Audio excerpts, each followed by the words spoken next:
Good morning to everybody in attendance. My name is Sophie Azlan, and I am a project coordinator, a game developer, and today the moderator of today's session, Cultivating Games for Greater Good. So games can be a medium to make something with a message, something with social impact. How can we continue to cultivate this within the community, and where can we start?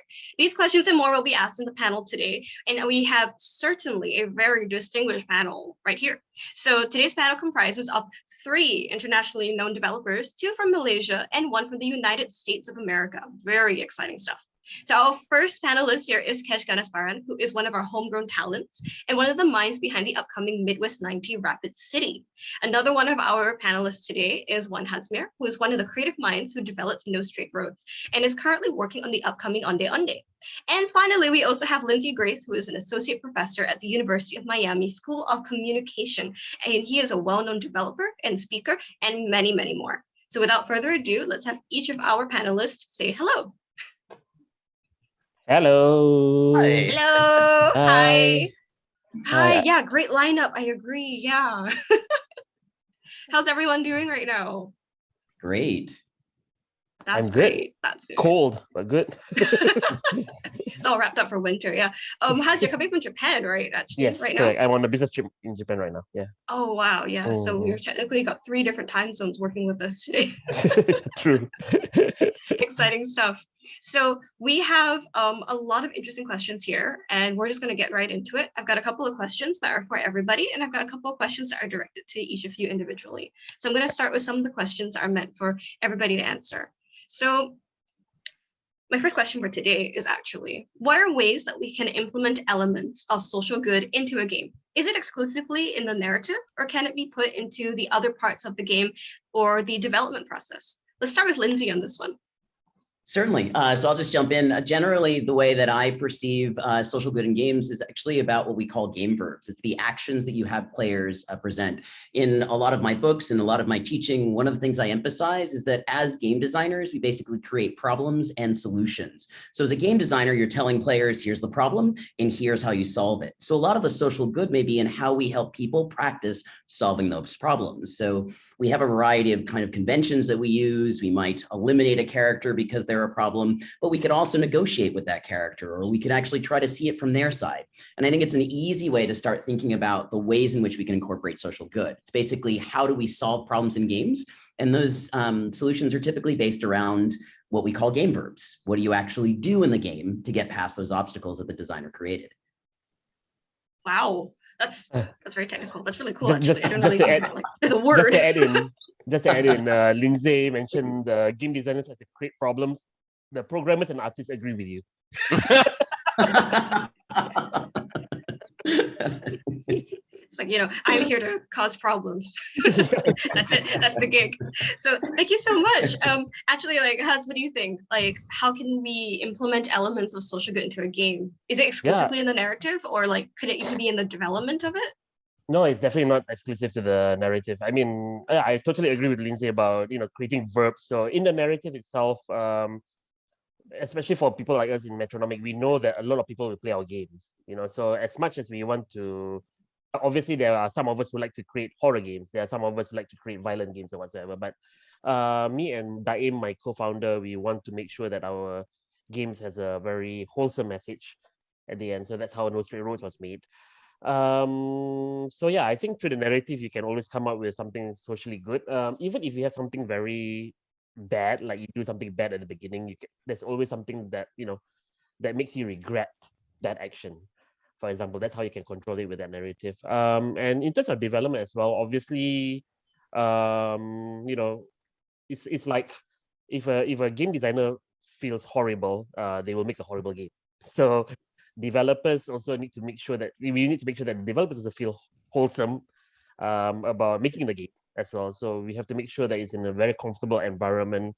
For example, in Metronomic, our programmers can give feedback about the art. The artists can give feedback about the game design. They can say, your game design, it doesn't work with the game, So we make sure that we have a very, very open environment, and we make sure that everyone's enjoying making the game together, and that will actually impact how the game would be at the end of the day. Because a scenario writer, for example, If she's in a bad mood, that's it. Then the message might be bad at the end of the day. It's gone. Yeah, so we have to remember that games are not made by robots. It's actually made by individuals, every distinct human being with their own motivations, with their own family and friends. So as a co-founder of the company, as a CEO and also game director, I have to make sure, bear in mind that they are human beings making the game. Nice. I really like how you touched on the environment of everything. That's going to be another question later on, so that's really great. Great. So Kesh, what about you? What is your take on this question?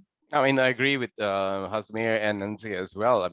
Narrative is not exclusively the most important thing, but it's very important to look also at what social good you're trying to achieve there, and your objective for the game and how you want to reach that objective is very important. I personally feel mechanics have a how Lindsay was saying, verbs and everything. The game mechanics have a stronger potential to teach a player, about and social issues, or about anything actually. The narrative is really good for setting the stage, but the effectiveness is usually through the mechanics of the verbs that the game does. But just to talk about an example of a game like this is like Among Us. It's a very social game, right? And I think it's probably one of the best social games I've played. And it's so social that I got social anxiety the first time I was playing the game. Oh no! It's like I don't know if you all had the same experience playing this, but the game. But I wasn't the imposter like the first time playing the game. I wasn't the imposter. I was just minding my own business. And all of a sudden, I was being accused of being this bad guy, who killed somebody else, right, in the game. And I'd never been in that position where I had to so ferociously defend myself. I never had. I was sweating and this is my friends, and they're all telling me like, "Oh no, Kesh is the imposter. Kesh is the imposter." And I'm like, no, really no. But you see the impact, right, of just the mechanics and the setting. The narrative is just that you're on a ship and there's an alien on board and it's killing people. Who's the bad guy, right? But what it teaches you, like right now, thanks to that game, I think I'm a way better liar thanks to that game. But Great skill. For social good. And it's all done through mechanics, how the game works, and the interaction between the people playing the game. So you can see how effective. Now imagine if you could make a game where the mechanics that could help us empathize better, or teach us how a new language like a Duolingo, or make us more selfless. And on the scale of success of Among Us, I honestly think humanity can take a step forward if everybody plays that particular game, Yeah, so that's one example. I've actually got a lot more, but I think that's all from me. I mean, that's a really good pitch for Among Us. It's like, it made me into a better liar and it gave me social anxiety. But I think everyone should play it so they can learn something from it. For the social good. For social good. Right. The social good is in part the role play, right? It's actually seeing it from the other side, having to defend your perspective and recognizing that you must be like the person that everyone's attacking, and how do you help them understand what you need them to understand? So yeah, role play is another good example. We have narrative, we have role play, we have mechanics. Yeah. There's so many things that go into implementing elements of social good into a game. And, as mentioned by some of our speakers here as well, is like, the environment is also a big factor into it. So my next question is actually, how can we create a healthy environment that fosters thinking about the greater good? Lindsay, what do you think? All right. If I'm going to start, so I actually think that prior comments really need to be underscored here. The classic example is LA Noire, and what a horrible environment under which people had developed this game, and the product that results from that sort of culture of like discomfort and of the worst versions of crunch. But I also think that part of the environment is about if you put it this way, when people design experiences, they're designing experiences that are in themselves environmental experiences. And so if they are developing a game in that kind of environment, then they're going to foster more of it. So if you're doing healthy things in the development community, you tend to produce healthy things. So in my role as Vice President of Global Game Jam for years, one of the things that we kept emphasizing is non-competitive game development. Global Game Jam was never about a winner and a loser. It was about people experimenting. The analogy I often use is it's a jam. It's like getting a bunch of people who can play music together, not saying who can play the best drums. And by doing that, you make way more interesting things and way healthier things. That sounds super fun. I love that. Also, yeah, more flashbacks to Eleanor and like all the video compilations of all the bugs, and you find out the development story behind it. Oh my gosh. Oh my God. Yeah, you know. Oh yeah, those are the things that they Gigabash gotta is teach in schools. Gigabash is reaching soon, right? The master stage. Yeah. Well, can I feel your mean, yeah. pain. So, Haz, what do you think about the healthy environment? Like you touched on it earlier, but then like, how can we further create a healthy environment that fosters thinking about the greater good? Okay, so I think Sophie, you and I, and even Kesh, I think you know that Malaysia can be kind of like a, how do I say it in a very nice way? Okay, let's just say it backwards. You know, when Are it you gonna comes say to crunchy? when it comes to social understandings, you know, things like even as simple as LGBTQ plus, you know, we are very, very unaware of what's happening in the world sometimes, right? So we do encourage our team members to share any issues with the team. Like for example, even something simple as global warming, right? So we even encourage them to put, you know, for example, we have a lady, we have a concept artist, Ellie. She's very, very into environmental issues. So we allowed her to have a recycling bin in the office. She will scold everyone if they don't recycle. You know? So we need this kind of awareness because you know, we Malaysians sometimes, if the government doesn't teach us anything, then we wouldn't know about it. You know, we are sometimes at that level. We don't raise our hands when we are in the classroom. You know, so we don't really pursue knowledge as much as other people sometimes. So that's why we try to encourage the team to delve into all these social issues. And yeah, the other thing I think that was very good for us was that we spoke with our fans as well, and our fans are all around the world, right? So we do have a lot of these AMAs, and also they do fanzines for us, and some of these fanzines actually touch upon social issues as well. So to create a good environment within the team, sometimes it's nice if the team talks with the people who actually play the games as well, because these are also, so again, as I mentioned, to understand that every single developer is a human being, right? I mentioned just now. So our fans, our buyers, our users are also human beings as well. So they have things to share on their own as well. You know, they you know, some of the Malaysians keep on asking, so is that why you call your game No Straight Roads because you're in a LGBTQ? No, that was not our intention at all. So, but you know, when they talk about, when the users talk about all these issues, then it does make our team more aware of the situation, also what is happening outside of Malaysia. So having that open environment where, you know, not only can you talk among yourselves, but also allowing an environment where you can talk to the people who are playing your game would benefit a lot. Would benefit the team a lot. Yeah.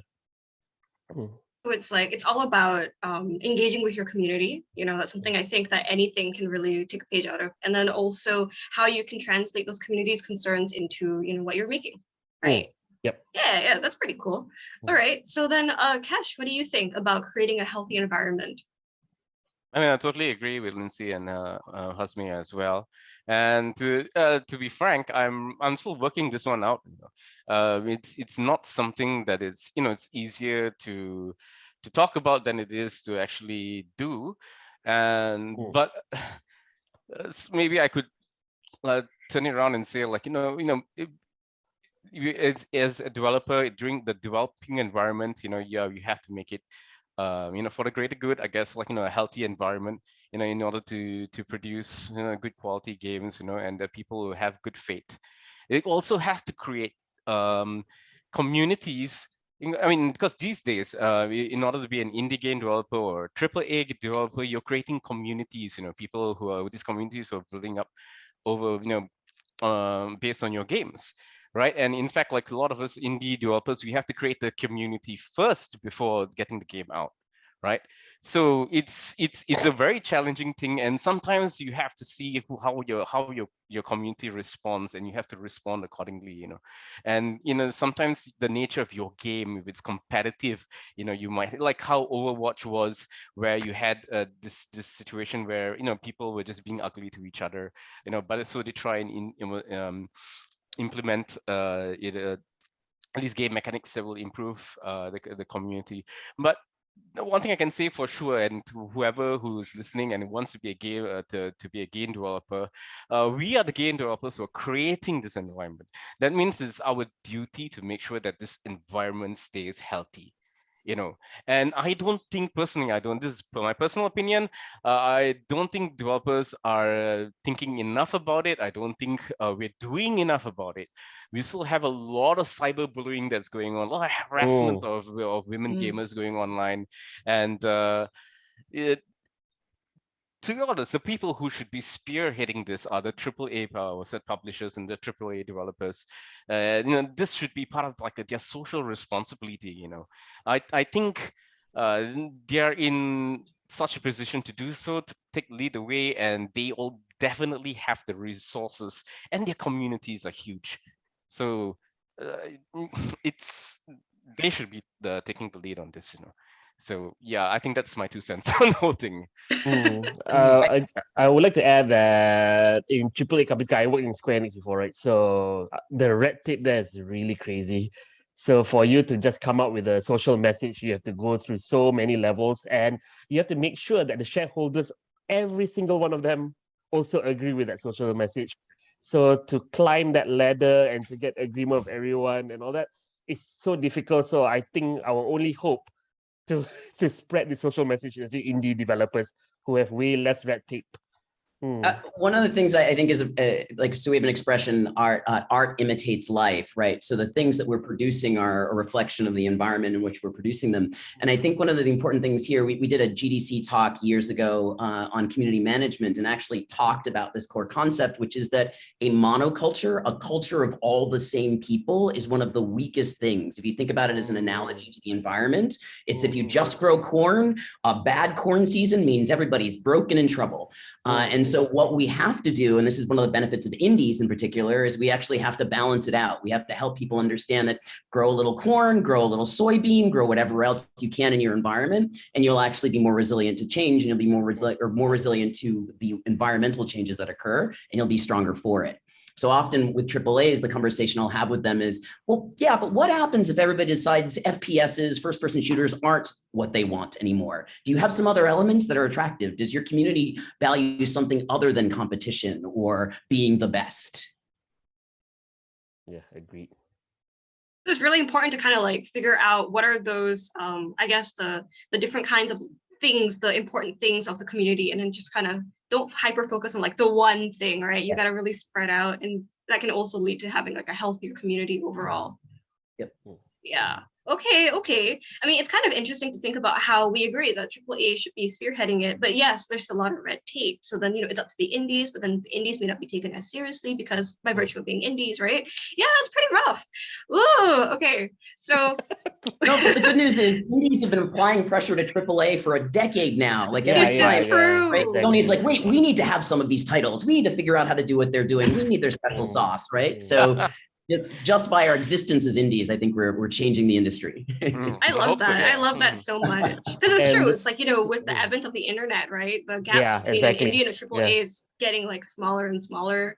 Yeah. I mean, the internet helps to make everything flatter as well. So now the AAA companies are also facing backlash when they're doing something bad, and they straight away know about it, and a lot of users will know about it, and there'll be less purchases.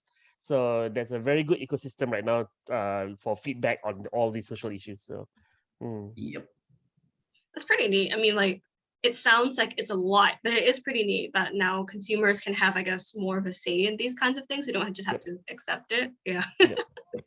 So, I'm sorry. Oh no, first, go ahead. I'm just going to say, I think that's also the thing is consumer demand is driving people asking who's making this and why. And so that's where social good is also valuable. People are interested in saying, oh, they made this because they wanted me to understand depression. They made this because they wanted me to understand someone else's plight. And I think that's actually compelling. And there was a time, I think, when we weren't consuming games with that expectation, and we're doing it more because we respect the medium. It's true. It's true. Like, because at the end of the day, nowadays games, like, I know that this is also an argument for another panel, but games are art, right? Like, some people don't consider games to be art, some people do. And, you know, art is something that is generally meant to be like perceived. You know, it's meant to be consumed, it's meant to be perceived. It's not necessarily meant to be understood. And even if it's meant to be understood, it may not be understood the same way by multiple types of people. So, you know, when the things are just out there and then, yeah. So with that in mind, I actually want to get into some of the questions I have for each of you, starting with Lindsay. So, you know, through our questions so far, we can really gauge that you've got like this wide range of experiences. You mentioned, you know, GDC, Global Game Jam, you know, you've talked about indie, AAA, blah, blah, blah. Can you tell us a bit more about your experience in being an advocate for social good in games and how you first embarked on this journey? Sure. It's kind of a convoluted, non-direct route, and I tell students this all the time. It's cool. There's no clear path. Short version is I started making games when I was about 10 or 12. I was sick in the hospital, fell in love with them, and could teach myself computer programming. Then turned out girls weren't really interested in guys who made games, so I took a break, and then I got back into them.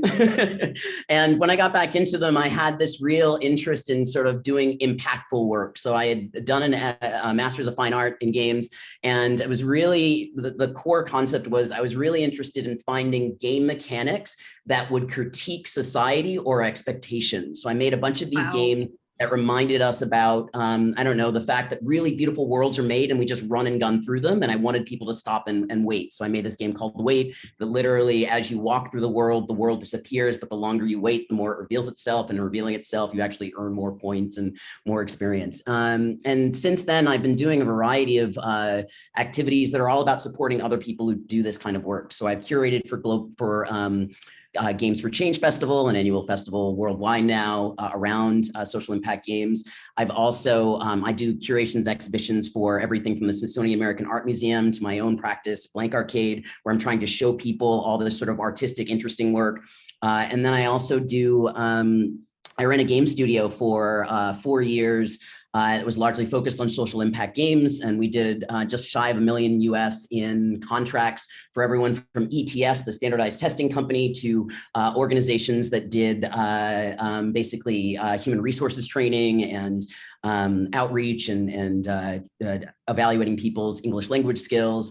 And in between, I've done things for Global Game Jam. I've sort of helped people develop games for a myriad of social impact foci.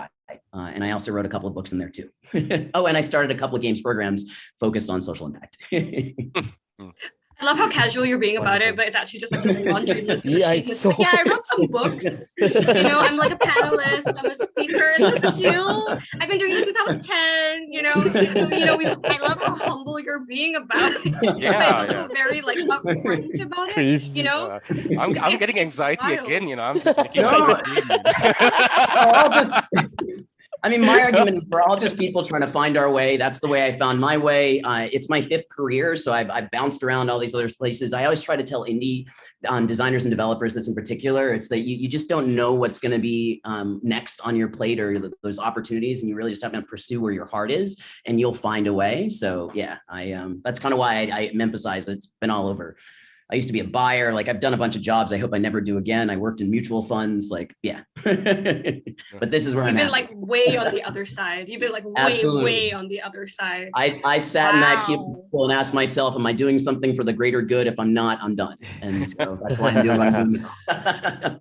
That's really neat. I guess I also just want to ask, like, you know, you had you had your own development company studio for like 4 years, you mentioned, right? Is it still active actually, or are you now like all going your own ways? Or so I think everyone here can talk about how demanding and exhausting it is to operate at that scale perpetually. Yeah.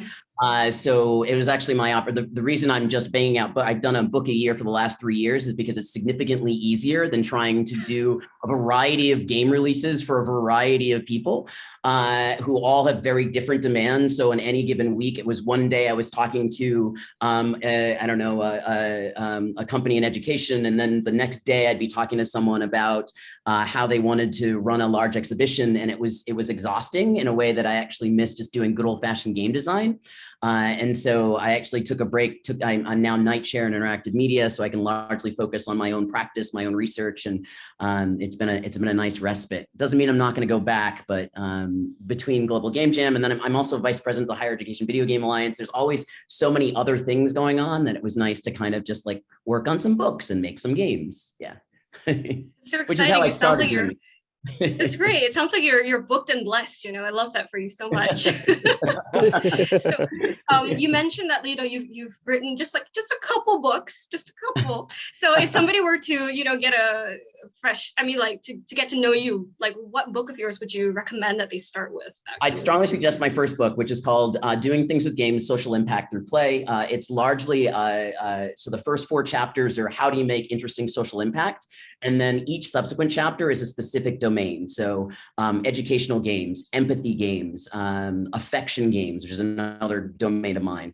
And so, and then the last 3 chapters are specifics on implementation and assessment, because I spent a lot of time trying to assess the impact of these games, which is a whole other dimension. The other books are a little more specific. One's on games made from the African diaspora, and another one's about culture in games, and the other one's about romance and relationships and how they're modeled in games.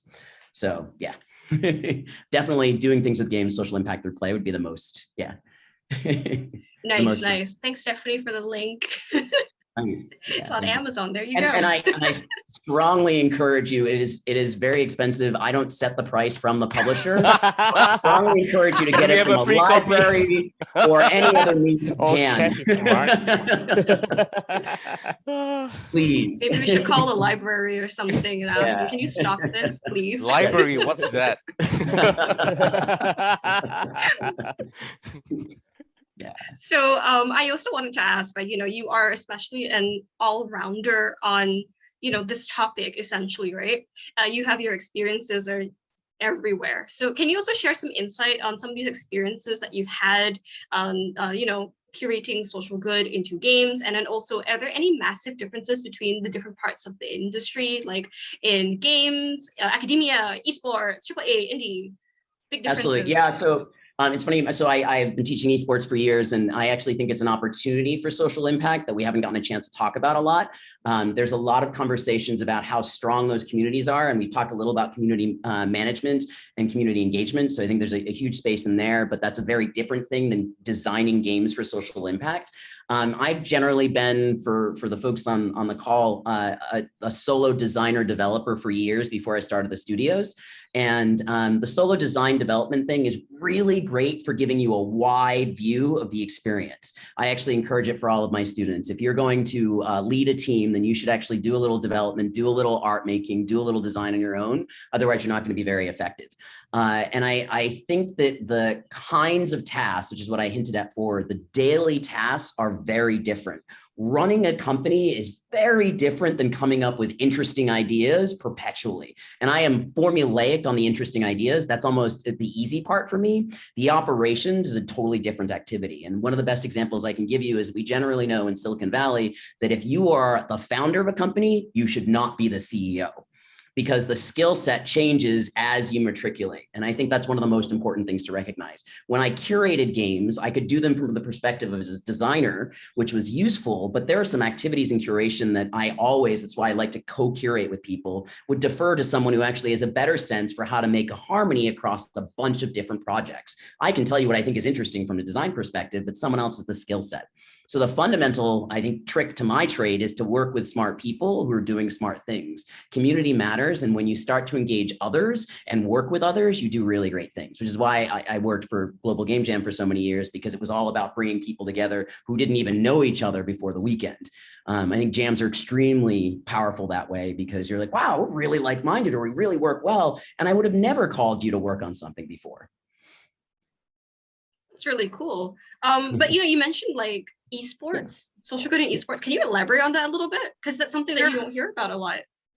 Sure. So I think part of it is it's actually not what's kind of nice about the esports world is that a sport analogy works well. So you can think of an organization like a little league or a junior soccer league that also goes out and works on collecting food for the homeless or engaging in other activities. It's about rallying toward something you're really passionate about and then extending that onto the rest of the world. So in any kind of hobby, especially on hobbies where you are consuming content, say like watching sports or esports, what often happens is there's just a general community that's formed, and that community will move with you if you do other things with them.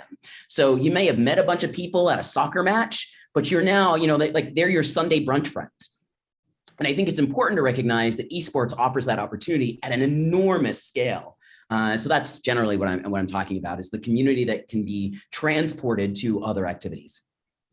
Wow, that's really cool. Like it gives you a different perspective on esports because most people will have that kind of esports is Overwatch, Right. So it's about the community aspect of it. I really like that. It's super cool.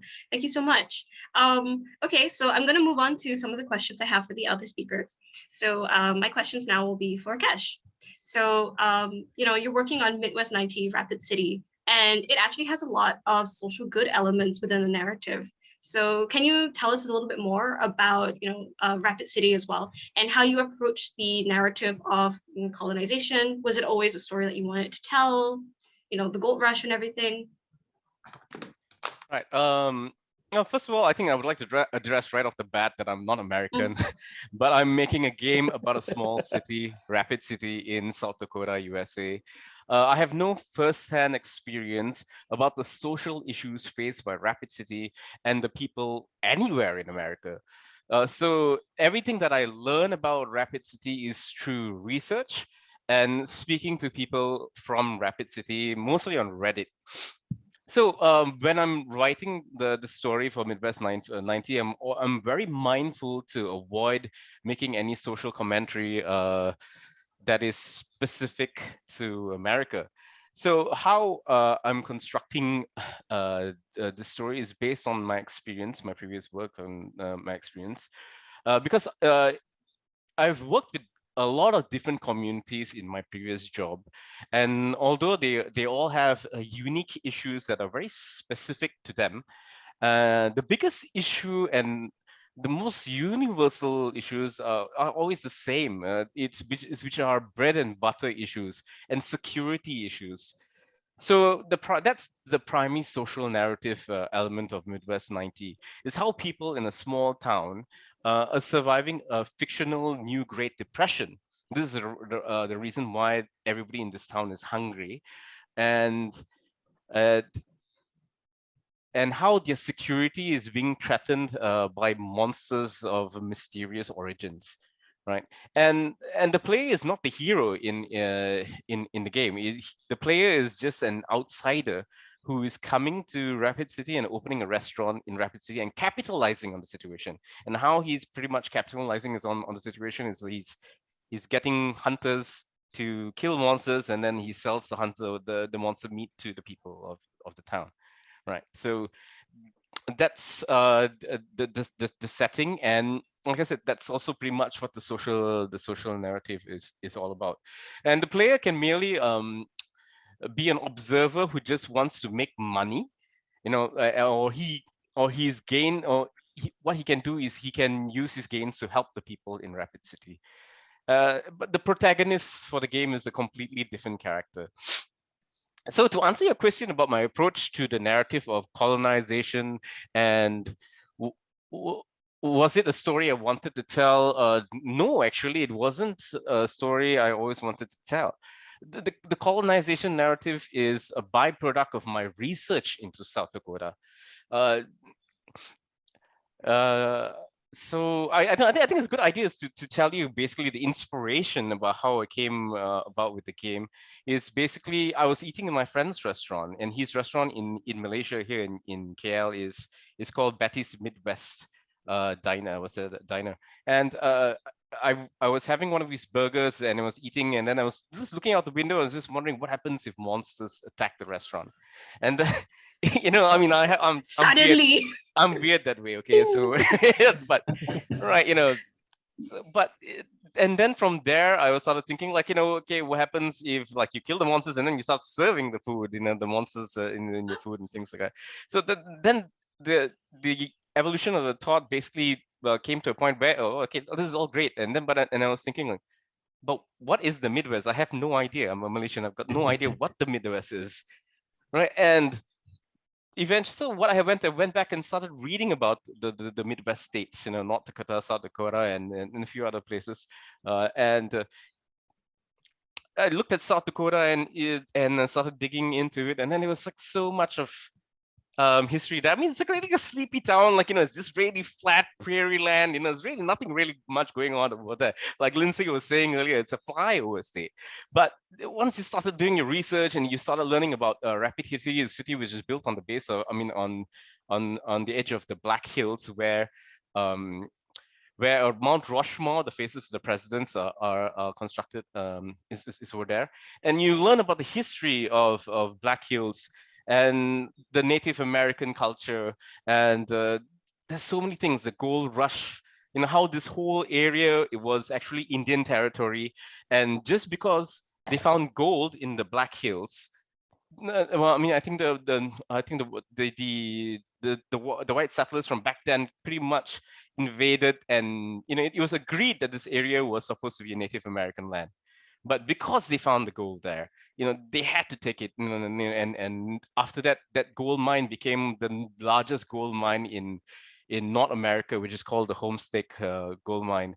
And interesting enough as well, that the gold mine is pretty much exhausted, but now what they've done is they've built the Sanford underground research facility in the gold mine, which is working with the Large Hadron Collider and doing experiments like that. So yeah, there's so much of things there going on. Even though on the surface everything just seems so dull. I think I've gone off on a bender, but my point being is that the reason where was I want to write a story which draw parallels, events that are parallels to what actual historic events that happened there, so that I get people curious about South Dakota, right? And when through curiosity, they might go and learn about South Dakota. They might learn about the Native Americans there and the struggles that they had that they've gone through.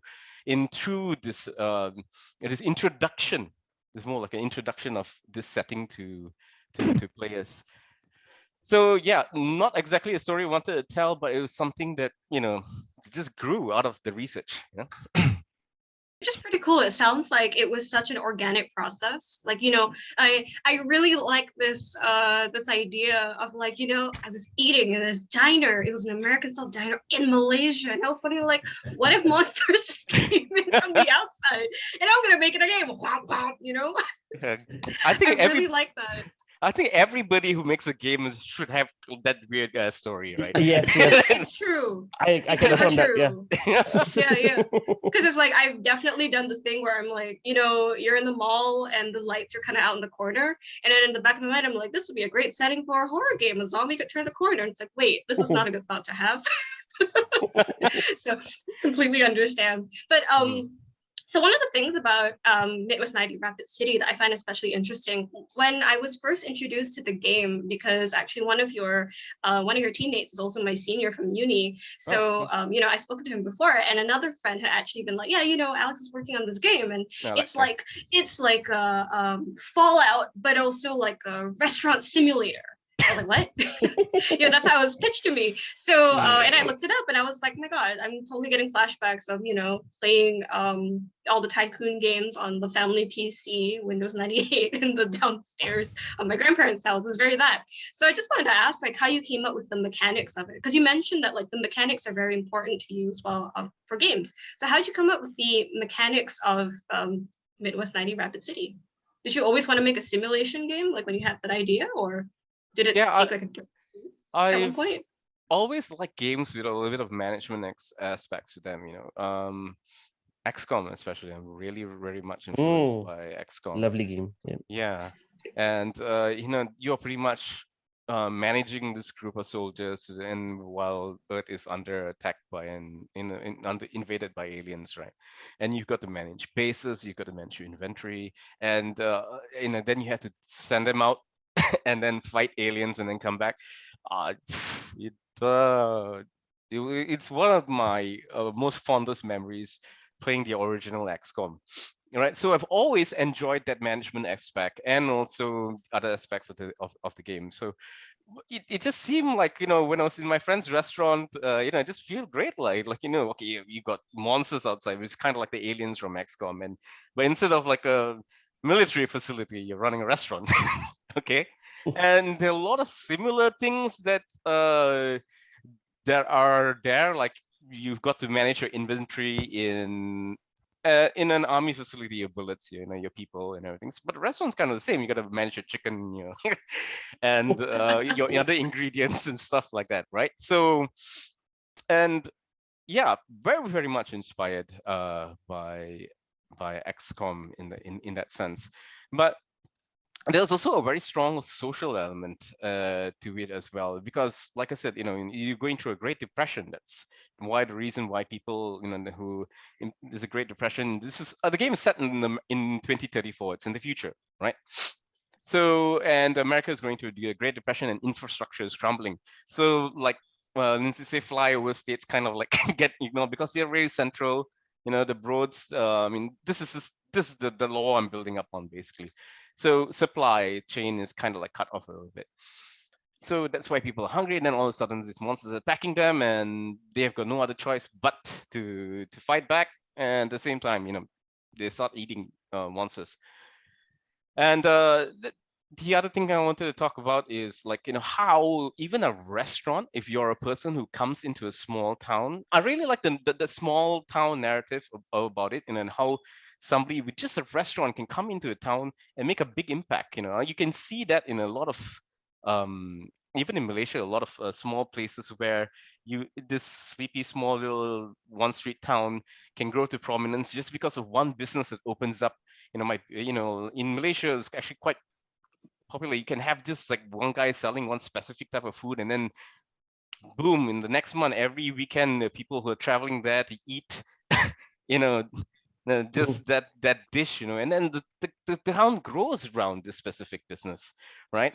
Now you are putting the role of the owner of the restaurant. What do you want to do? Do you want to help the town, or do you want to be selfish and make all the money you want and just get out of there, and bail if things get bad? So yeah, that's something I want to incorporate into the game, and it's done in a lot of similar ways of how XCOM works, basically. Yeah. Have I answered the question? I mean, basically, like, you're making restaurant XCOM, so that works for me. I love that a lot. So, previously you had also mentioned that you had worked in a company where you had dealt with a lot of, different communities, different, communicating with these different communities and the like. So, you've had quite a number of years of experience from a non-games background, and you've also been in a large games company yourself beforehand as well. So how have your previous experiences helped in giving you some insight or experience within the games industry, especially now as an indie? Right. So actually my background is, what I studied was engineering, electrical engineering. It was not something I really wanted to do. I've always been passionate about games, and I've always been a game developer at heart. And like you mentioned previously before, I was in a large game development company back in 2012 until 2014. Maybe Hazmer might know about the company. It's kind of like, it kind of closed down. It's E1 Studio. I'm not sure if you... yeah. Right. So, Sad. yeah, and I really wanted to get in, and my engineering skills didn't apply there. So what they wanted was a community manager, and there I went into there and I became a community manager and started already from that point, dealing with the community, especially gamers, right? But after that after the studio shut down, I had to go look for another job. And to be honest, I was kind of like disillusioned about the game industry in Malaysia. You know, at that point, it was difficult. I think things are really good now in Malaysia, right? For the game development, it's a bit tough after the pandemic, but I think MDEC, the Malaysian Digital Economy Corporation, who's been supporting a lot of indie gamers with grants and things. I think the last year or two, they've not been giving grants out because the pandemic and the whole nonsense that's going on here in Malaysia, right? And yeah, it's how do I say this? Yeah, what I did was, after that, I joined a construction company, and I was working on the largest infrastructure project in Malaysia, which is the Klang Valley Mass Rapid Transit project, which is MRT, right? And it spans about 150 kilometers. And I was part of the project management team, but I used to specialize in the community management aspect of that as well. So essentially, we are kind of like the monsters in Midwest 90. We are encroaching into the spaces of these communities, and there are like so many communities in this whole span of 150 kilometers, right? And you see people like rich people, poor people, and well, anyway, so it gave me a lot of insight and inspiration into develop the story for Midwest 90. But also at the same time, working on a project of this scale, it gave me a lot of confidence in order to, as a project manager, I guess, right? So that's one of the reasons why I came back into game development, because I felt a little bit more confident of my abilities, and the time just felt right. We had engines, we had a lot of support from the government, and there are a lot more indies that were coming up. There were a few more success stories that were coming up in Malaysia. Hazmer is, a lot of people should be looking at Hazmer for producing No Straight Roads, and being inspired by what he's done. So these are good positive stories, and I hope to be part of that as well. And yeah. So if anybody who's listening, who's not in the game in this was the development industry, you can come in. Just try and find a way how to apply the knowledge that you've learned into game development as well. It's really cool, because I mean, like, I've mentioned this to Hazmer before in the past, where he actually gave a talk at Level Up where he talked about how what is it like to make good games? You don't have to only play games. It's about the stuff that you do outside of the games. And I think that's very important as well to emphasize, because it's like, over here, especially in Malaysia, there is kind of this perception that's changing, thankfully, that in order to be a good game developer, you've got to live, breathe like the games. Like if you're not on that AAA grind set all the time, you don't know what's going on in the industry, there's no way that you can produce something that's good. So it's important to know that, there are people who are really making a name for themselves, like yourself, Kesh, who are not necessarily like just in the games, who are doing other things too in the past, and then now how they can bring those experiences to the forefront. Or as how Lindsay would say, expanding your verbs. Yeah, get those verbs going. I love that. Yeah. That's really cool. Yeah. So thank you so much for sharing. And then also now these are my questions for Haz as well. So, you're most well known for No Straight Roads, which is, this it was being like pushed out with this Malaysian taste. Like everyone knew it's like the Malaysian games. You boot up the game, there's the coat of arms, That was one of the wildest experiences I've ever had. So, No Straight Roads has a Malaysian taste, but your upcoming game, Onde Onde, has a more distinct Malaysian overall flavor. So was that always the plan for both? Yeah, it has always been the plan. My cousin Taim and I, we opened Metronomic because we wanted to make games, but we also wanted to show off our identity. I think what's very important for Malaysians is for us to understand where we are in the world right now. I think we shouldn't just, just be proud of ourselves and that's it, right? We need to see where we are in the spectrum of the larger thing. And we cannot fight Japan and the US and Europe on technology, on graphics, but we have one thing that we can offer on the table, and that is culture, right? We have a lot of culture. I'm not only talking about traditional culture like hang tuah and all this, but also modern culture like mama, food culture, and even something very as simple as going to the mall, right? Getting a ticket from the movie cinemas because it's so cheap. You just see a poster and okay, I'm gonna watch that. In Japan, you don't have something like that because every ticket costs 1,800 yen, which is uh around near 80 ringgit per ticket.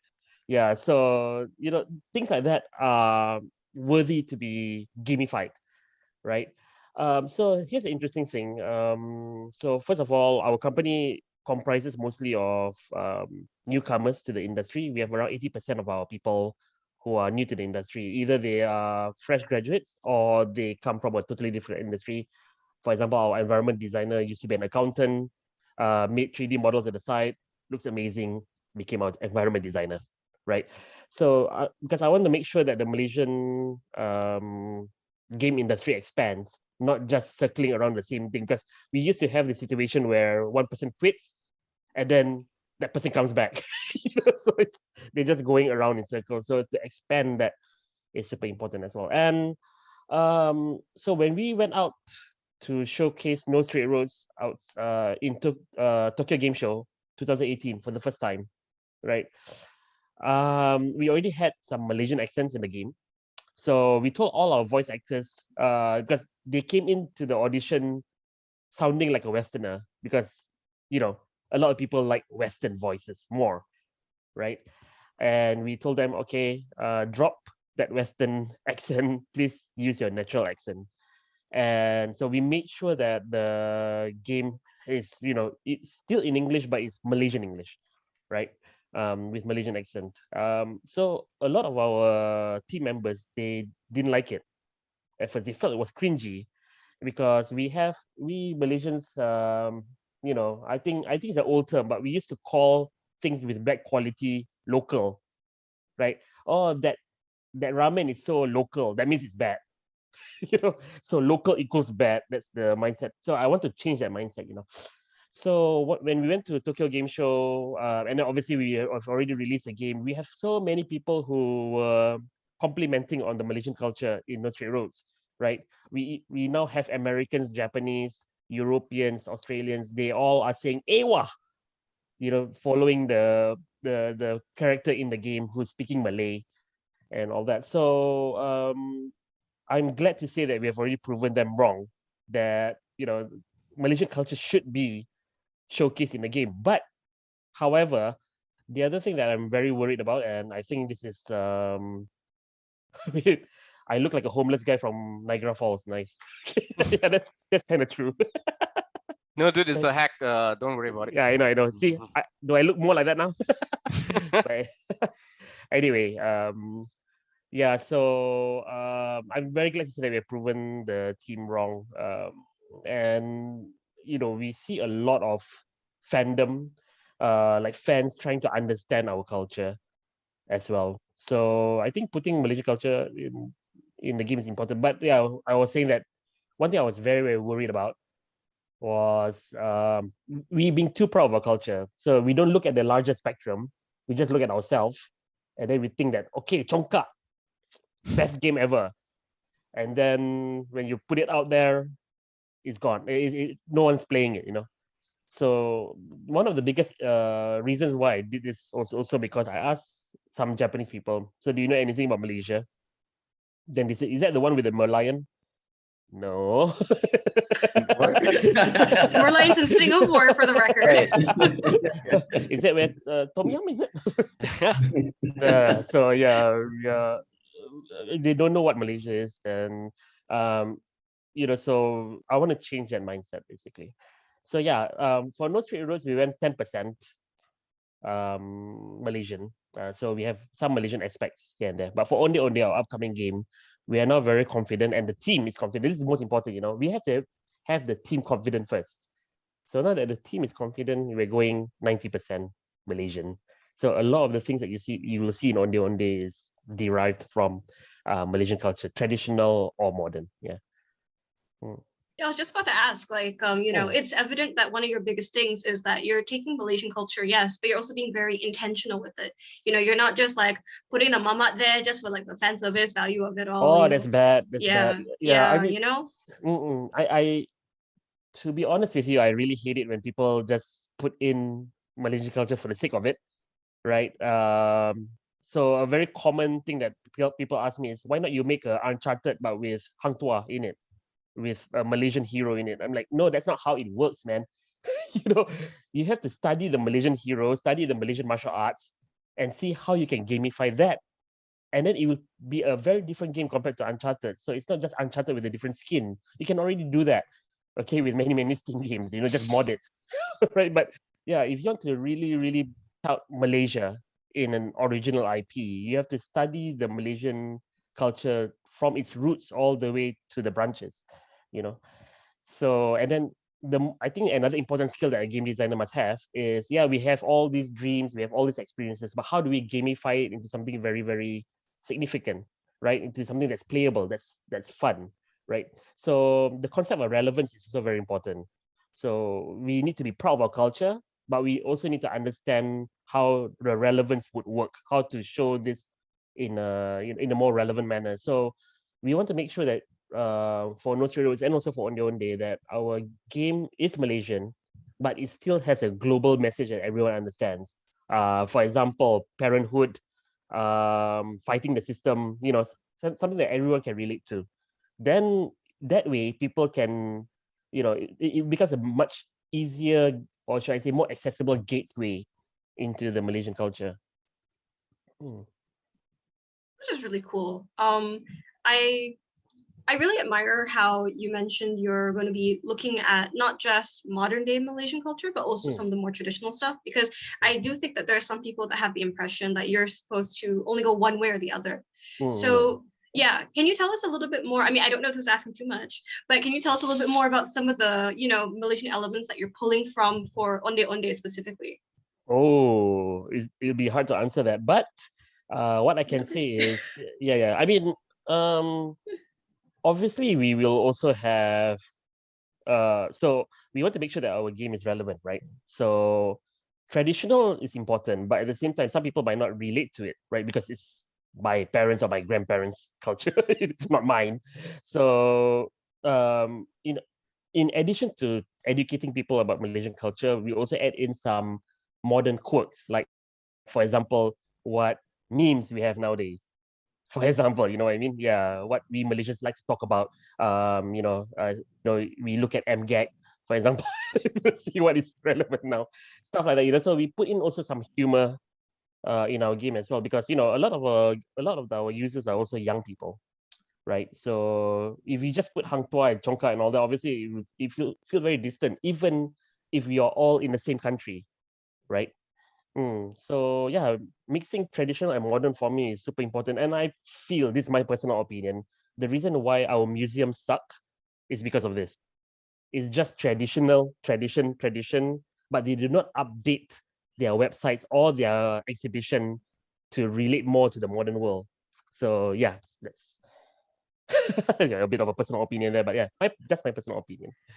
Yeah. I've been I to mean, many museums recently, like around 2 months ago. It's really it's really bad.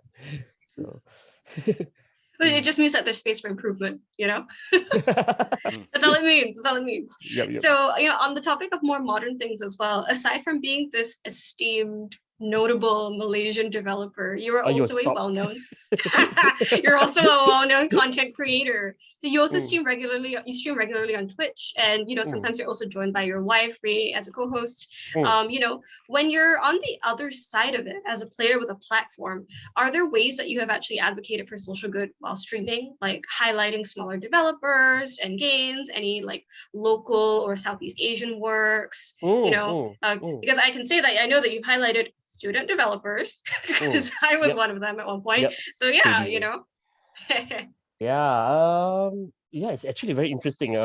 So throughout the process of No Straight Roads, we were even Final Fantasy 15 actually, we were thinking about how to make the game friendly for streamers. Like, because we know that the content creation market is coming up, right? It's going up, and we were really thinking about it, like how to make the game suitable for streamers. But the more I think about it, I'm not a streamer myself. How would I know how a streamer would feel like? I mean, I can always interview them, but it might not be the full experience.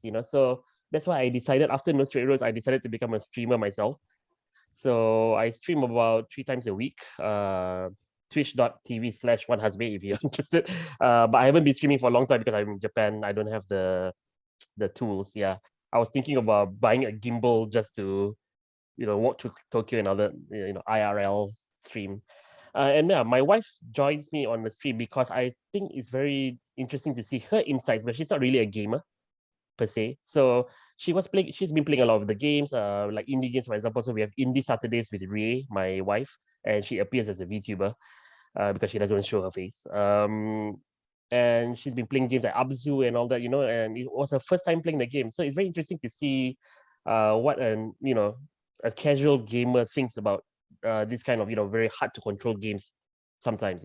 And talking about the social good, I think what is really cool is because I have audience coming, because thanks to No Straight Roads, I have people coming from all over the world to my stream, right? And whenever I say something that might be inappropriate, right? Like, for example, assuming a pronoun, very simple example, then they will correct me. So I'm like, oh yeah, because I'm still not used to using the word they to refer to a single person, right? Because my mother is an English literature professor, so the grammar, the rules have been stuck in my head. So calling someone they, is something that I've been trying to train myself. And that's only one small part of the impact. The other thing is, of course, when someone raises an awareness about, let's say, donations for Ukraine, for example, for many different cancer, or even flood victims in Malaysia.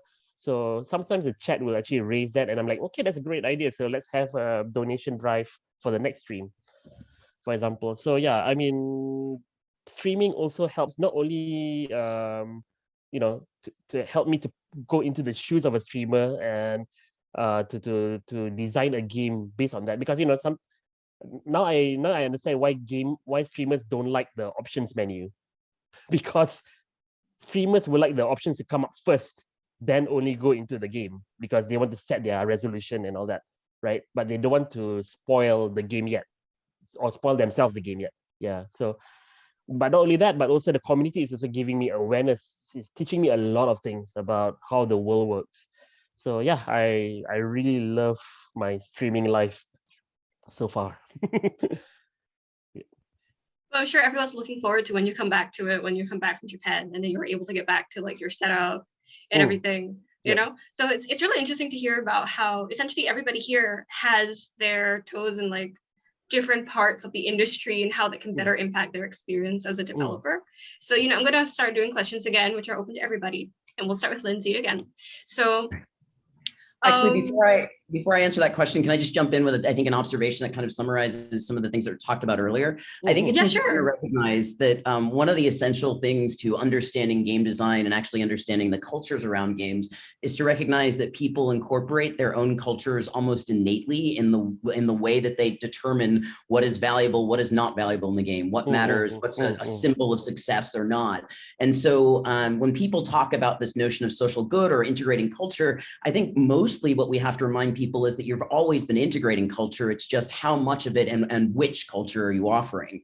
And I think one of the easiest ways is when I teach a game studies course, which is more sort of like an analysis of games, we might talk about the difference between the sort of Western role-playing game and the Japanese role-playing game and the value systems that are inherent in those. And then to get academic for a second, the other thing is that we often talk about what we call procedural rhetoric, which is basically how we tell people they can win and the lessons we baked into the game. And so if we think about games, there's some things we all kind of assume, like if you keep trying, you can win, which is a lesson we bake into most of them. And I think as we talk about this, it's important to recognize that even people who aren't necessarily aiming for social good are still doing these sorts of things. It's just whether or not they're doing them consciously. That's actually a really good observation. Like now that you pointed it out, I can't like unsee that. You know, it's true. Culture has always been prevalent in everything. It's just a question of what we choose to highlight. You know, we can always argue it's like the culture that we've seen has been predominantly, let's say, American or predominantly Japanese, and that's the exposure that we have. So, you know, the fact that we have a Malaysian who's borrowing from American culture, we have a Malaysian who's doing Malaysian culture. You know, these are the things that make people go, huh? You know, and that's really great. Yeah. But just to add to that, right? You know, I mean, obviously, as Lindsay mentioned, you know, you can feel the Japanese-ness when you play JRPGs, for example. But sometimes I feel that we Malaysians, we try to suppress our culture. You know, we consciously do it. We consciously like, okay, this is too Malaysian. Westerners will not like this. So let's make the art direction more Western, for example, or let's make the art direction more anime style because that's more appealing. So, you know, unconsciously showing your culture is really great, but sometimes they consciously suppress it, which is really, really not good. Yeah.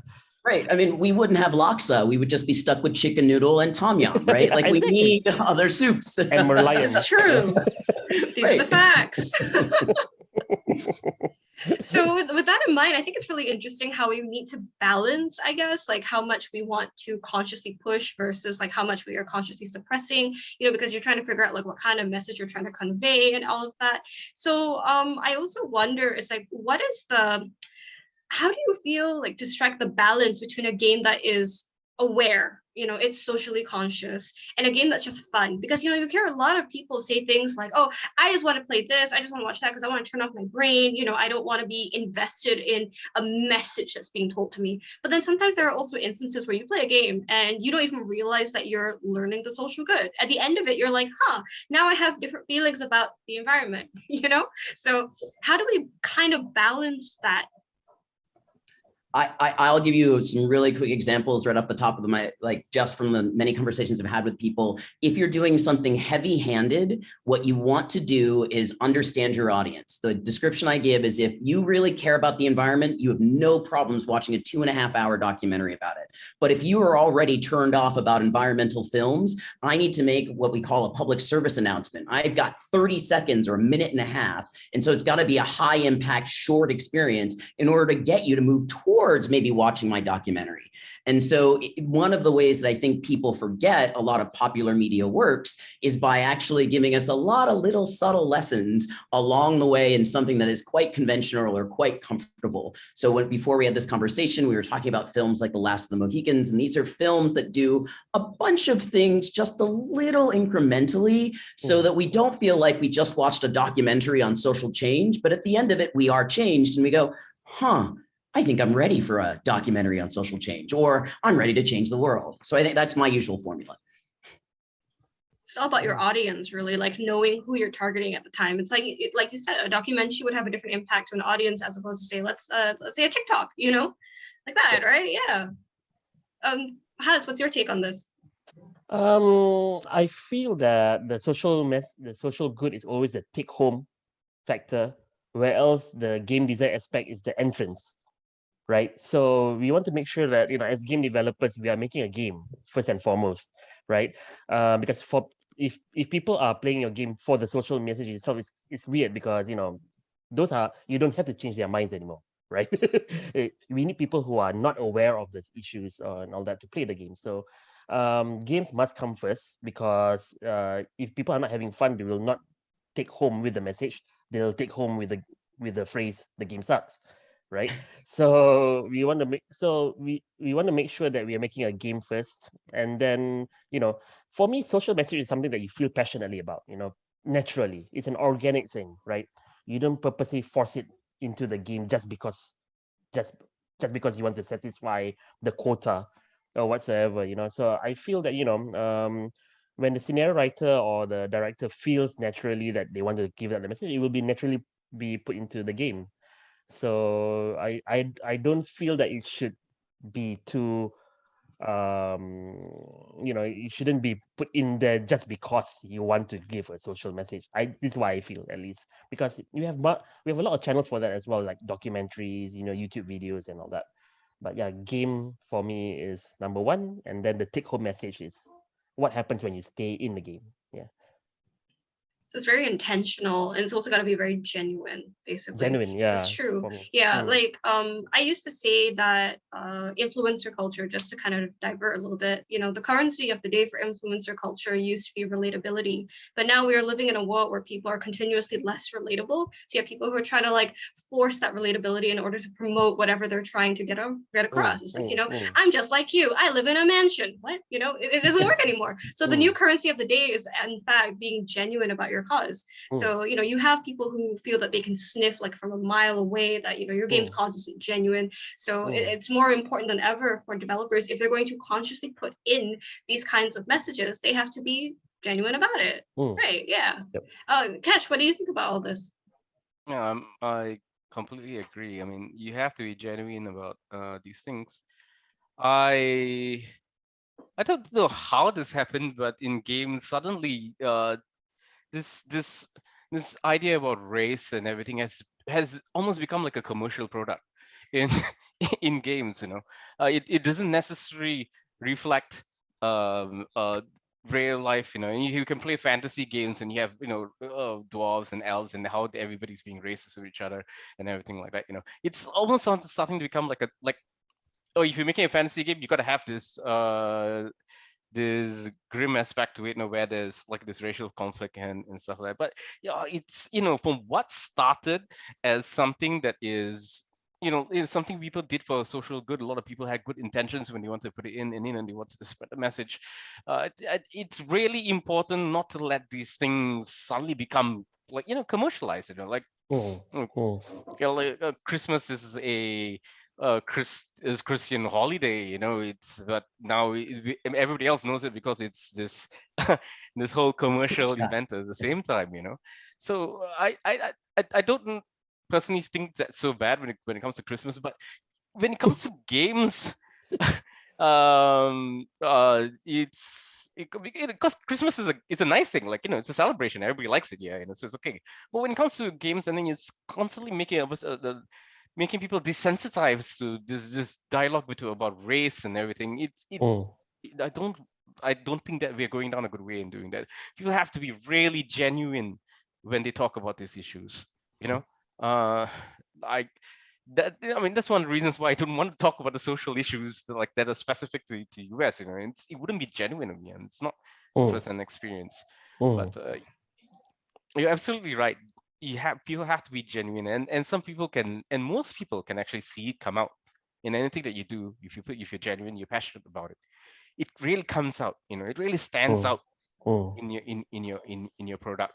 So like if anybody else here who is developing a game and you have something that you really genuinely want to talk about, you should bring it out if you especially have that first-hand experience. But don't throw in race, the talk about this whole race thing, when all you want to do is, I just want to make the world a little bit more interesting. You know what I mean? Don't do that. Right.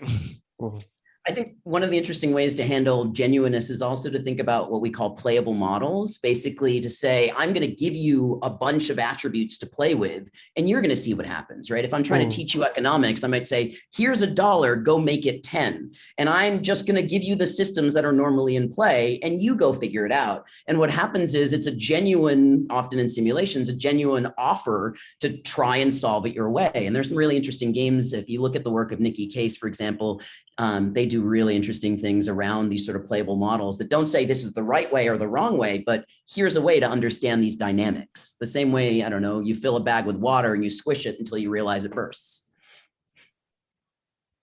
That's cool. That's cool. I mean, like, you're right. There are many ways to handle being genuine, because now people are going to be, they're trying to come up with the right model on how to convey whatever they're trying to convey. So it's good that there's actually like a way to look at it, I suppose, Yeah. Okay, so it turns out we actually have a lot of Q&A questions. So we're going to get into that. Yeah, let me see. I'm going to pull them up. So our first question from Marat, thank you. This is for all speakers. how do developers identify the target audience, and how can this be translated into identifying their communities and relevant community issues? Yeah. So we'll open this up to everyone. I've taken the first every first. time, so I'm going to step back and let someone else go first. Yeah, I mean, for us, yeah, so first of all, I think target audience, sometimes people think that it's demographic, but it could be a psychography, so yeah, I think, our target audience is 18 to 25, male. It's already too old. It's too traditional. Yeah, usually you want to target people who care about whatever. So when you have that target audience in mind, then you know what they care about, so it's very simple to just go to social media sometimes to see about what kind of issues that resonate with them the most and all that. I'm not saying that you have to make a game based on that, but it is good to have that in your head when you're making the game.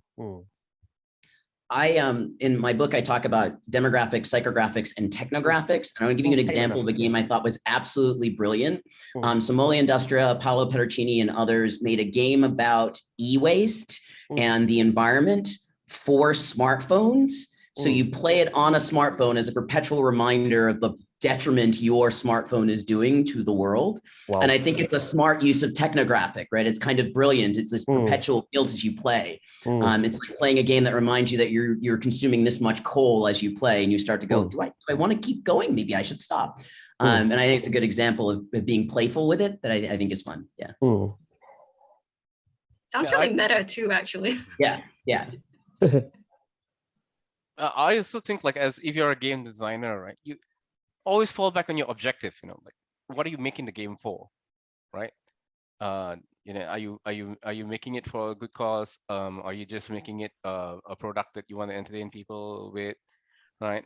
And if you want to reach out to communities, and if you're doing a game for social good, you should understand what you're doing. That's the most important thing. Why am I building this game, right? If we are just doing it for making a product for commercial success or something, then you just go do your research and say, how do I make the most amount of sales?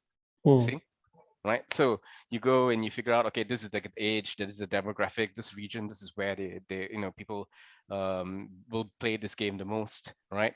Like, say for example, if you're playing a match-3 game, I think most of the people playing the match-3 game are over 60. Right, and on your mobile phones, right? But if you're going to make a game about a social message, and something you feel strongly about, like say for example deforestation, and you want to really show people that this is bad, the effect on the environment, on the globe, it's huge, right? But who is going to play that game, right? In fact, you have to construct every aspect of the game on that topic, like in deforestation and everything, right? Your whole mechanics and everything have to work that way. Then you go and look out, okay, who would this message, this product affect the most, right? So you have to know all these things, and from there you can start like crossing out this. Okay, this group of people, all they're interested in doing is playing action games. This group of people, they just want to play truck simulators. Right, and so you just have to figure out, like process elimination, and you find out that, okay, yep, this is the community I want to reach, right? There are a lot of them here, they're interested in this, but they're not really fully aware about it. So you have to do your research, right? And you have to understand your product. Very important. I think it's important too to recognize that it's just a medium choice, right? So you could also shot a film or done some other media, written a book. And I like the example I give from our own history is we did this game called Factitious, where you had to swipe right or left. It was like Tinder for news, if you thought it was real news or fake news. And it was a game about identifying misinformation. And we got 500,000 users because it was super simple, super accessible, and it was really just about a quick little blurt. We knew exactly who would want to play it. People who would rise to the challenge of, can you spot fake news? And if we didn't think critically about that audience, we might have made this really involved game that took far too long. That's really cool. I also like the the approach there. And yeah, so this is a way for developers to identify their target audience and how this can be translated into identifying the communities and relevant community issues. Thank you so much, Mara, for your question. Moving on to the next question we have from Darren from Brunei. So ideally, indie game developers should be striving towards social good in their games at some capacity. So how can one best sort of incentivize that? Is it more of self-realization that has to happen in each team? Or is it incentivized in other ways? Oh, Darren actually raised his hand. So do we unmute him? Cool. Sure. Yeah. Hi, sorry, thank you for entertaining my question. But actually looking back, because these questions were like sort of raised at the beginning of this webinar. So I feel like they were already addressed in in some way or form. So I think I will update my question to sort of reflect what was just been said by, I think, Juan and Kesh, as well as Lindsay as well. So yeah, the question is, because you mentioned it's important to know your audience, so, to actually be able to create a game that sort of addresses both the social impact, I call it niche genre, but that's just my opinion. But so is it important to like conduct the actual research that goes behind gauging maybe from the point of indie game developers, like whether they think it's a worthwhile cause to address this, or as you said, because there has to be that line between genuine intentions. So yeah. So the question is, should there be more research into that area? Like, not to say there isn't, but should there be amongst video game developers? Thank you. I guess it's related to your first question as well, which is should they be striving for the greater good in the first place as well? Which, my opinion, I don't agree with that, because I mean, if you don't feel genuine about social issues, then you don't have to make a game about social issues. Yeah, I mean, indie development, that's the beauty of being an indie developer. You can create whatever you want, right? Yeah, you feel passionate about trucks, go make a truck game. You know, it doesn't have to be socially impactful whatsoever. So yeah, again, it comes to the genuinity. Yeah, that. So if you feel genuine about a certain medium, it doesn't have to be a social impact. It doesn't have to be a social issue. Yeah, you should make a game based on that, because you know best, right, about what you want to showcase. So I mean, of course, personally, I feel that because a lot of people are going to touch our games, there has to be some form of social good in our games, but that is my thinking. So I don't think everyone should think the same way. Yeah, they can do. I mean, that's the beauty of indie development. Freedom of speech, freedom of development. I'd argue that you actually are making a claim regardless. If you make a truck simulator, you're saying trucks and simulation are important. If you make a World War II simulation, then you're saying it's an important thing I want to experience again. So I think it's just about your priorities. Now, we may not label them as social impact, but I often think you're still championing. If you're going to spend 2 years working on something, you better like it. You better think it's valuable.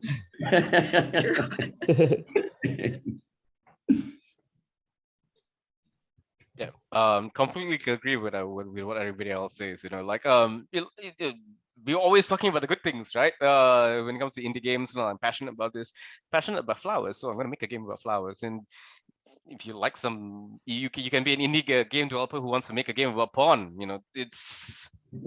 You're free to do so. Go ahead and do your research and do it. That's the freedom of indie games. But if you're gonna make something on social issues and social impact and everything, you really got to do your research. Really go out there, read Lindsay's book, Doing Things with Social Impact, right? Yeah, please do it. It's find a free copy of it. he wants that free copy so bad. Yep. So yeah. I hope that answers your question. Yeah, Darren, to talk about the research as well, I think some games are usually brushed off because they don't have enough research as well. They just touch the surface, and sometimes it just becomes like any other game.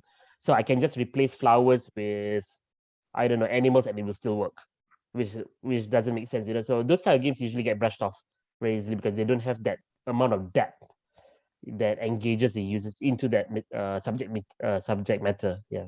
So. But I really like to say, if it's going to be about something that will have big social impact and everything, you have to have like this first-hand experience. I think it's very important. I mean, I keep going back to that.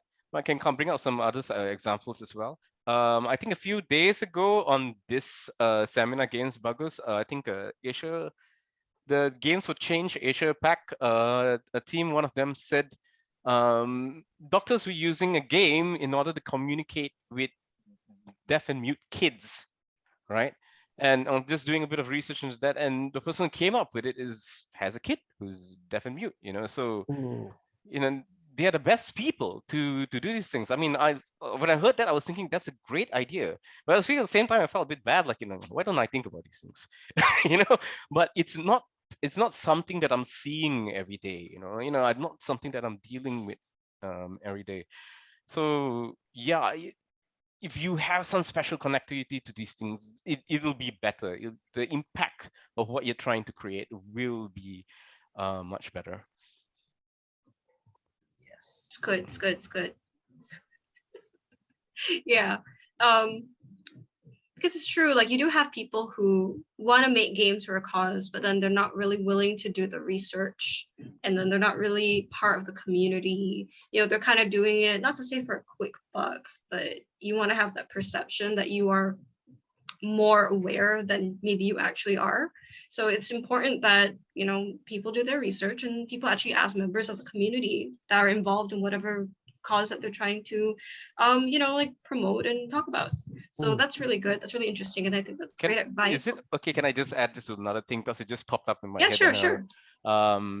I just remember you can also make a game that is very deeply personal. I mean, you don't have to do the research or anything like that. You can make a game that is just about your experience going to work, right? And a lot of people can relate to that. You don't need to do your research, right? I remember there's this one game,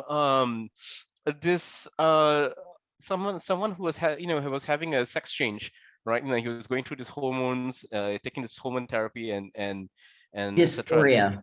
Yeah, that's right. Dysphoria. Yeah, and I had no idea what the game was about, but I could definitely feel what the hell the guy was going through, you see. So just by playing the game. So you can work on something that's also very deeply personal and have this social impact. And a decade ago, Jason Rohrer was making those same sorts of games that were about being a parent, or these really like very minor, what you consider minor moments, but meaningful, and personal. Personal games are great. This is one of the things that go into the argument that games are art. Yeah, that's pretty cool. So I'm going to give our final question. We have our final Q&A question here. So open to all speakers. Another question from Marat. Thank you. In your experience, do people differ in their understanding of what is greater good and what it would be for different communities? How do game developers ensure their understanding of greater good is valid? The first part of that question is much easier to answer than the second part. Which is why we all sort of stopped. I mean, for me, I like the first time I was in Borneo, I was there to help folks understand an opportunity to engage with communities that didn't understand the culture. And it was definitely a sort of like, okay, well, I've got some ideas, let's talk about it. And in those cases, it was very much about framing problem sets that others had identified. But I think the challenge is when you go the other way, when you're trying to, I don't know, you're trying to make social impact without knowing where your values are and where your sense of change is, which is very awkward, right? It's like, well, why are you doing this? The example I give most prominently is if we're agreeing to go on a trip, you need to put a point on a map so we can figure out how we're going to get there. And the most common mistake is to just sort of say, I'm going to change people. And it's like, well, what specifically are you trying to change and why? The other side is, I think that one's a question for the ages, which is basically what is good. That's why I have to. I mean, generally, we kind of describe it as pro-social and anti-social. So pro-social would be anything that really does support humanity, and anti-social would be the opposite. So killing is an anti-social behavior. Pro-social would be health. It's a very difficult question, and it's a question for the ages, to be honest. I mean, I don't know. Like every time this type of thing comes around, I feel like my energy gets sapped. It's you heavy, yeah. you're in this age of information, right? When the internet was first introduced, it was hailed as this like this thing that is going to enlighten us. We're all going to become this well-informed people. Everybody is going to be singing songs and dancing around in the garden, things like that. But what has happened? I mean, we have gone through a pandemic for the last 2 years, and you have people who are just just a simple thing of putting on a mask had become such a big issue. And we I don't know, it's a very deep thing, like to ask. So how can games help? How can we convince everybody? I really don't have an answer for this. You'll have a lot of people who will agree with your game. You'll have people with the same values as you, but will disagree with what you're trying to say. So like those people who I honestly feel those people who anti-vax and who anti-mask or anything, they're not bad people. They just feel that this is wrong. And you have a lot of people, politicians, writing on this, in Malaysia. So we have the same problem. Politicians come in and then they make a big deal about everything. And yeah, so how would we as games game developers want to address this issue? It's really it's difficult, But I'd really like to listen a little bit more about what Lindsay has to say about this. But I don't know if we have the time, but maybe we can have a talk about it. It's something I really Yeah, as for me, yeah, this is just me, but I think getting validated is overrated, in my opinion. When you have a thought process and when you have something to say, it's all about saying it. And then after that, you see different people with different opinions, and then you try to react to those opinions, and then have an open mind to change your opinion if their opinions are more valid, let's say. So, getting validated for me is not as important as being true to yourself. So being true to yourself means you tell, but someone makes a more valid point, okay, then you change your opinion. So that kind of genuinity, I think, is more important. So rather than trying to validate whether the greater good is correct or not, I would say that just make the game first, or say it first on social media if you want, and then you will see what kind of impact that you will get through the game, and then from there you can learn about humanity more, right? So yeah, I know that it might not answer the question properly, but yeah, I just feel that getting validated is something that you don't have to do, right? It's more about it's all about expressing yourself more than confirming whether people like you, kind of thing, right? Yeah. I think this is a very heavy question, and everybody's answers have been, very insightful. So I appreciate everyone's take on them. And I think that also kind of wraps up today's session. It's been a very thought-provoking session with a lot of questions and a lot of things out there. We learned so much about each of our individual speakers and their individual experiences, and also what they have contributed and what they will continue to contribute to the international game development sphere. So I thank you everybody for your time. And I also thank all of our I thank everybody who's come on over for this discussion. Thank you so much for all the participants, spending time with us on this Saturday morning / Friday night, early morning.